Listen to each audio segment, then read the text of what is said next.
Esta semana vi una captura de pantalla compartida miles de veces.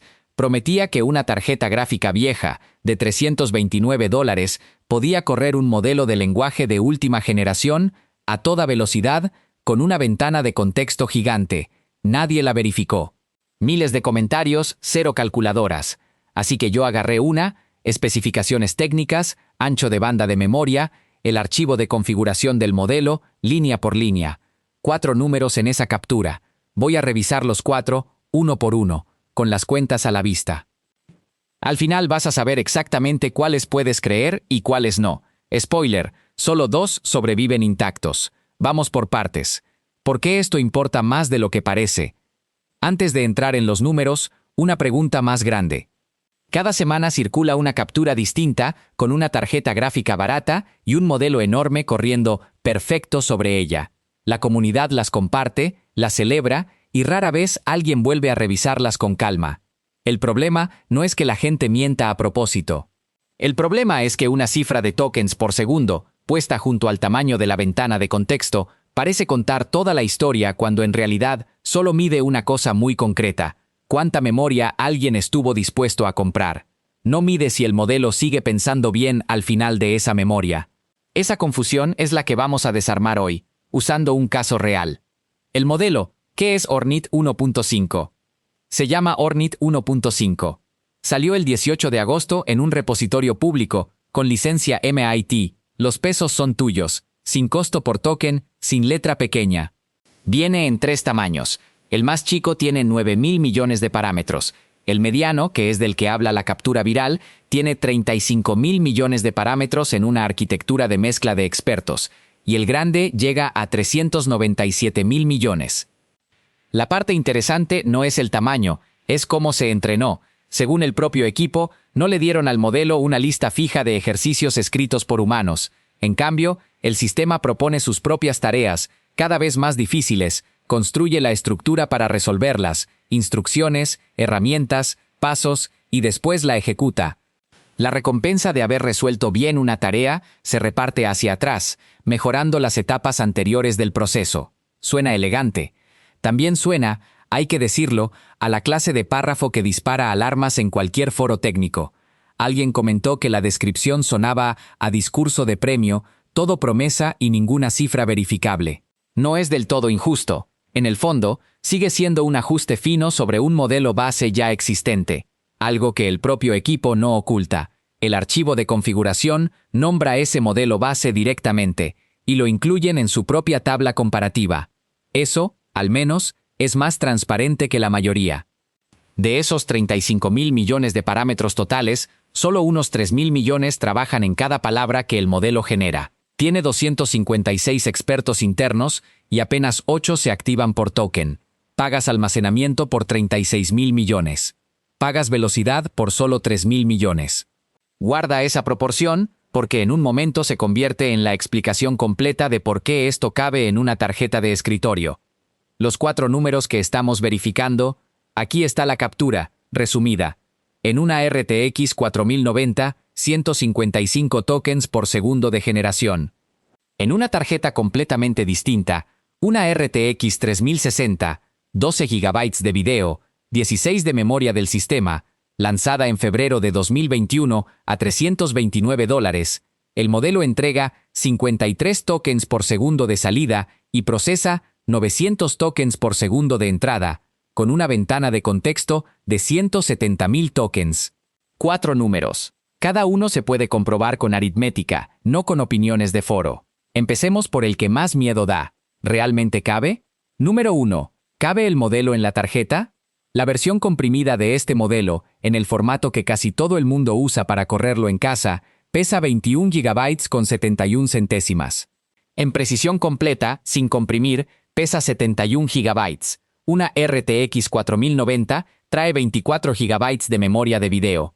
Solo con los pesos, sobran menos de 3, y todavía no hemos cargado ni una palabra de conversación. Aquí es donde 170.000 tokens de contexto deberían romper todo el plan. Si el modelo guardara memoria completa en cada una de sus capas, esa ventana de contexto costaría alrededor de 14 GB adicionales, más de lo que le queda libre a la tarjeta y ni hablar de la tarjeta barata. Pero no lo hace. El archivo de configuración, en texto plano, revela el truco. El modelo tiene 40 capas, y solo una de cada 4 guarda memoria completa de la conversación. Las otras 30 usan un mecanismo de atención lineal cuyo estado no crece, sin importar cuánto hables. Con 2 cabezas de clave valor y una dimensión de 256 por cabeza, a media precisión, cada token de contexto cuesta unos 20 kilobytes en esas 10 capas que sí acumulan memoria. Multiplica eso por 170.000 tokens y obtienes alrededor de 3,5 gigabytes. Si esa caché se comprime a 8 bits, como hace casi cualquier configuración local, baja de 2 gigabytes. Suma total, 21 gigabytes con 71 centésimas de pesos, más menos de 2 gigabytes de memoria de contexto, son unos 23 gigabytes y medio. La tarjeta tiene 24, encaja, por muy poco y solo si comprimes la caché de contexto. Si la dejas en precisión media, te pasas de la capacidad de la tarjeta por más de 1 gigabyte. La decisión de diseño de usar atención lineal en la mayoría de las capas no es un detalle técnico menor, es la diferencia entre que este video exista o no. Número 2. La tarjeta barata de 12 GB. Acá el modelo completo ya no cabe. 12 GB de video no alcanzan para 21 GB de pesos, así que unos 10 GB tienen que vivir en la memoria normal de la computadora, leyéndose constantemente a través del bus mientras el modelo trabaja. Es más lento por diseño. La pregunta es, ¿qué tanto más lento? Y ahí es donde deja de ser matemática y empieza a necesitar a alguien que realmente tenga el hardware. El 20 de agosto, alguien lo publicó. Una prueba completa en una tarjeta de la misma clase. 12 GB de video, 32 GB de memoria del sistema, mismo formato de compresión, con el número de versión del programa y todas las banderas de configuración incluidas en la publicación. Nada oculto. Los resultados. Procesamiento inicial entre 650 y 700 tokens por segundo, generación sostenida entre 50 y 56 tokens por segundo, y en una prueba aislada sin nada de contexto acumulado, 65. La captura viral decía 53 tokens por segundo. Cae justo dentro del rango medido por un desconocido, en otra tarjeta, en otra casa, en otro día. De los 4 números de la captura, este es el único que se sostiene incluso después de poner a prueba el hardware de otra persona. Número 3. La velocidad de lectura que no cuadra. Aquí es donde la historia se rompe. La captura viral afirmaba 900 tokens por segundo de velocidad de lectura inicial en la tarjeta barata de 12 GB, pero la prueba independiente, hecha en una tarjeta con un 40% más de ancho de banda de memoria que esa misma tarjeta barata, midió entre 650 y 700. Es decir, la tarjeta más lenta, según la captura viral, debería estar leyendo un tercio más rápido que una tarjeta objetivamente más rápida. Eso no tiene sentido físico, y en la publicación original no hay ninguna configuración que lo explique. Para poner esto en perspectiva, en una RTX 4090, que sí transfiere alrededor de 1000 GB por segundo, y con solo 3000 millones de parámetros activos por token en esta compresión, menos de 2 GB de lectura por cada token generado, el límite físico teórico de velocidad de generación ronda los 550 tokens por segundo. Así que el número de 155 en la 4090 es totalmente plausible, dentro de ese límite. Simplemente no tiene ninguna publicación independiente que lo respalde todavía. Plausible y comprobado no son lo mismo, y ese matiz es justo lo que un titular nunca dice. Y hay un detalle más, enterrado en la letra chica de esa misma prueba independiente que sí validó la velocidad de generación. El contexto que usaron no fue de 170.000 tokens, fue de 32.000. El propio autor de la prueba lo aclara en su publicación. Misma tarjeta de 12 GB que la del titular viral, mismo modelo, misma compresión, y usó menos de una quinta parte de la ventana que la captura promociona. No es que haya sido modesto, es que la usó, y con eso bastó. Número 4. El que técnicamente es cierto y aún así engaña. Esta es la peor de las 4 afirmaciones, precisamente porque es verdadera. 170.000 tokens de contexto es una cifra real, verificable en el archivo de configuración del modelo. Es memoria que la tarjeta puede reservar. Lo que esa cifra no dice, ni puede decir, es si el modelo sigue razonando con claridad al llegar hasta ahí. En junio, Cuando salió la versión anterior de este modelo, dos personas distintas, sin coordinarse entre sí, decidieron probar esto de la única forma honesta, rellenando la ventana de contexto de a poco, en vez de simplemente declarar un número grande en el lanzamiento. Una de ellas cargó 20 archivos, 200.000 tokens en total, uno por uno, revisando, corrigiendo y pasando al siguiente. Hasta 65.000 tokens, todo funcionaba perfecto. Entre 70.000 y 80.000 tokens, empezó a notarse degradación. Pasados 90.000, el modelo se rompía por completo. Entraba en bucle, volvía a revisar archivos que ya había terminado, describía las llamadas a herramientas en lugar de ejecutarlas. La segunda persona, con un trabajo completamente distinto, llegó al mismo umbral de manera independiente, aunque en su caso el modelo lograba, finalmente, salir del atolladero. Nadie ha publicado todavía esa misma prueba con la versión nueva. Sería injusto aplicar directamente el resultado de la versión anterior a esta, pero también sería injusto ignorar que existe. Una ventana de contexto es una asignación de memoria. Punto. No es una promesa de que el modelo siga pensando bien en el token número 160.000. Confundir esas dos cosas es exactamente el tipo de error que convierte una especificación técnica en una expectativa imposible. Lo que dicen, y no dicen, los benchmarks oficiales. Vale la pena mirar también los números que el propio equipo publicó, porque aquí hay que reconocer algo poco común. Pusieron el trabajo por delante. Cada fila de su tabla indica qué configuración se usó, la temperatura, el rango de contexto y aclaran que cada resultado es el promedio de 5 ejecuciones, no una corrida suelta. En las pruebas de ingeniería de software, incluso señalan que borraron el historial de control de versiones y desactivaron el acceso a Internet, para que el modelo no pudiera consultar sus propias respuestas archivadas en otro lado. Eso es más riguroso que la mayoría de lo que circula en este espacio.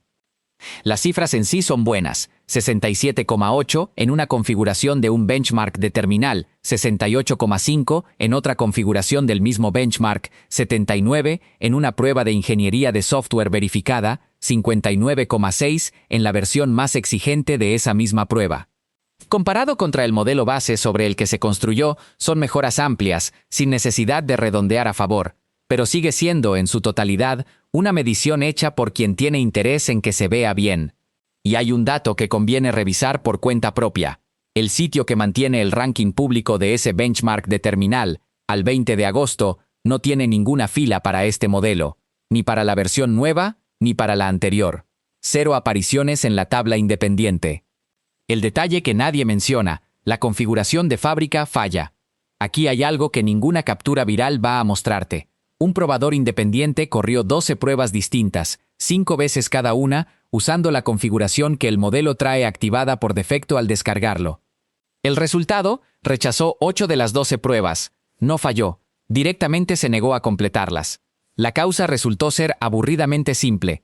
La temperatura de muestreo que viene activada por defecto no es la que recomienda la propia ficha oficial del modelo, que sugiere un valor más bajo. Al corregir ese único parámetro, con los mismos pesos, sin tocar nada más, las 12 pruebas pasaron 12 de 12, y además corrieron más rápido, con menos uso de memoria. La actualización es real, el modelo es mejor que su versión anterior. Pero si lo instalas con la configuración que trae por defecto, que es lo que hace la inmensa mayoría de la gente que solo copia y pega un comando, vas a terminar pensando que es peor de lo que en realidad es. Ninguna de las capturas que circularon esta semana menciona este detalle. ¿Y contra la competencia? Alguien se tomó el trabajo de comparar este modelo, en su versión de 35.000 millones de parámetros, contra otro modelo de tamaño similar, celda por celda, en cada benchmark donde ambos tenían resultados publicados. El resultado no es una victoria aplastante para ningún lado. En el benchmark de terminal, 73 contra 68,5, gana este modelo. En una prueba profunda de ingeniería de software, 42 contra 22, gana claramente el otro modelo. En un examen exigente sin uso de herramientas, 30,8 contra 25,6, vuelve a ganar este modelo. Hay un empate en una prueba de razonamiento general. Y en un último repositorio de pruebas, 3 derrotas, un empate, una victoria para este modelo, aunque quien hizo la comparación aclaró que varias celdas del rival simplemente no tienen cifra oficial todavía, así que ese resultado hay que tomarlo con cautela. Un dato que sí llama la atención, En esa prueba profunda de ingeniería de software, la versión anterior de este modelo sacó 0. La versión nueva saca 22. Es un salto enorme, y la interpretación más razonable no es que el modelo aprendió a razonar mejor de la nada, sino que ese mismo conjunto de datos públicos se incorporó al entrenamiento entre una versión y otra. Es una sospecha razonable, no una prueba definitiva, pero partir de 0 es exactamente el tipo de salto que merece esa pregunta. La cuantización. ¿Qué versión estás descargando en realidad? Última advertencia antes de que alguien le dé clic a descargar. Un equipo especializado en medir pérdida de calidad por compresión analizó 6 configuraciones distintas de este modelo, comparándolas contra la versión sin comprimir. El formato estándar, el que casi todo el mundo va a elegir porque es el que aparece primero y pesa menos, conserva 91% de fidelidad frente al original. Existe una alternativa, apenas 1 GB más liviana, que en realidad conserva más calidad, 92,7%. De las 6 opciones analizadas, el archivo que la mayoría de la gente va a terminar eligiendo es, por byte descargado, el de peor calidad disponible. No es una estafa, es simplemente que nadie se detiene a comparar antes de descargar. Cierre, el veredicto completo. Repasemos con los 3 recibos que sí sostienen la historia. Los pesos comprimidos, 21 GB con 71 centésimas, más menos de 2 GB de memoria de contexto comprimida, caben en una tarjeta de 24 GB. La arquitectura que hace esto posible, solo una de cada 4 capas guardando memoria completa, habría costado 4 veces más memoria con un diseño convencional. Y la velocidad de generación, entre 50 y 56 tokens por segundo, medida por un desconocido en una tarjeta de 12 GB con toda su configuración publicada, coincide con el número que se hizo viral. Ahora los 3 recibos que no se sostienen todavía. La velocidad de lectura inicial de 900 tokens por segundo no tiene ninguna prueba independiente que la respalde, y la que sí existe usó apenas 1/5 parte del contexto prometido. La versión anterior de este modelo se rompía entre 70.000 y 90.000 tokens de contexto real, y nadie ha repetido esa prueba con la versión nueva. Y con la configuración de fábrica, el modelo rechaza 2 de cada 3 tareas simples, algo que ningún titular menciona. Nada de esto convierte a este modelo en malo, lo convierte en un modelo normal, con fortalezas genuinas, con debilidades reales, y rodeado, como casi todo en este espacio, de números que la gente comparte sin comprobar. Si una tarjeta gráfica de $329 con 5 años de antigüedad puede sostener algo así de capaz, el hardware dejó de ser el límite real hace tiempo. El límite ahora es más simple y más incómodo. Nadie quiere ser el que agarra la calculadora antes de compartir. La próxima vez que veas una captura de pantalla con cifras impresionantes junto al tamaño de contexto, pregúntate esto: ¿esa cifra mide lo que el modelo puede hacer, o solo lo que alguien estuvo dispuesto a comprar en memoria? Son preguntas distintas, y casi nadie hace la segunda.